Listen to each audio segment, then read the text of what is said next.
बिस्मिल्लाहिर्रहमानिर्रहीम अस्सलामु अलैकुम वरहमतुल्लाहि वबरकातुहू। मैं हूँ मोहम्मद इदरीस सत्तारी और आप देख रहे हैं यूट्यूब चैनल इदरीस पाकिस्तान। दोस्तों, कैसे आप लोग? ठीक हैं, खैरियत से? मैं उम्मीद करता हूँ आप लोग अल्लाह पाक की रहमत से ठीक होंगे, खैरियत से होंगे और जो बीमार अल्लाह पाक उनको सेहत अता फ़रमाए। दोस्तों, मैं काफ़ी दिनों से वीडियो नहीं बना पा रहा था क्योंकि माह रमज़ान की वजह से और काम की मसरूफ़ियत से वजह से मैं वीडियो नहीं बना पा रहा था। तो आज मैं आपके सामने हाज़िर हूँ।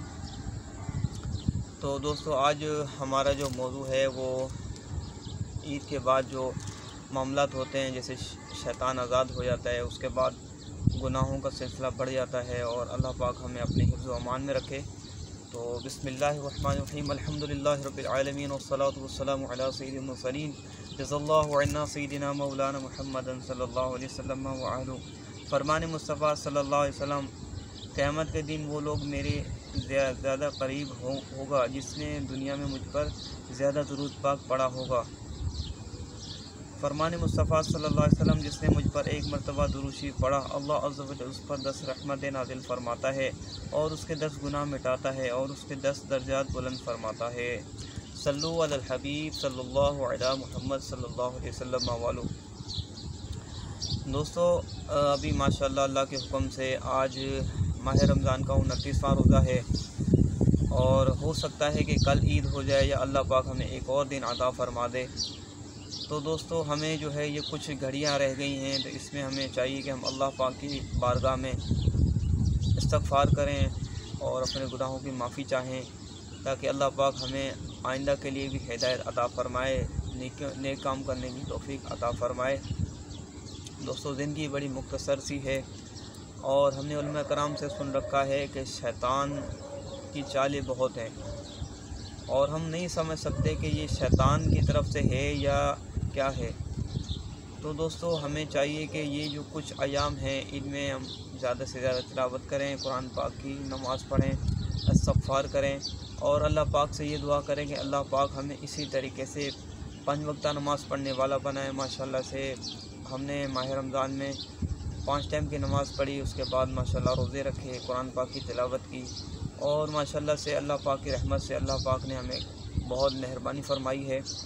तो दोस्तों, जैसे ही रमज़ान का महीना ख़त्म होता है, ईद आती है, तो उसके बाद जो है आप लोग खुद देखते होंगे, मुशाहिदा यही है कि उसके बाद गुनाहों की कसरत हो जाती है। जो लोग रोज़े रख रहे होते हैं और बज़ाहिर नेक काम कर रहे होते हैं, लेकिन जैसे ही शैतान आज़ाद होता है तो शैतान उनको भुला देता है, नमाज़ें भी छूटना शुरू हो जाती हैं, फिर वही रूटीन शुरू हो जाती है। तो दोस्तों, मेरा आज यही मकसद है और मेरा यही मौजू है कि अल्लाह पाक हमें माह रमज़ान के बाद भी नेक अमाल करने की तौफ़ीक अता फ़रमाए, नमाज़ें पढ़ने की तौफ़ीक अता फ़रमाए। और दोस्तों, हमने उलमा कराम से ये भी सुना है कि एक शख्स काबतुल्लाह की दीवार पकड़ के रो रहा था। तो किसी ने ये पूछा कि भाई तुम क्यों रो रहे हो, क्या मसला है? तो यही कह रहा था कि मेरा भाई काबतुल्लाह में अज़ान देता था और अज़ान उसने कई साल अज़ान दी और जब वो मरा तो उसका ख़ात्मा ईमान पर नहीं हुआ। तो पूछा गया कि क्या वजह थी, तो बताया गया कि वो नमाज़ भी पढ़ता था, सब काम करता था, लेकिन उसके मामला सही नहीं थे, गुनाहों में मुलव्विस रहता था, यानी उसका गैर औरतों से ताल्लुक़ रखना, उनसे दोस्तियां करना, तो उसका ईमान ज़ाया हो गया।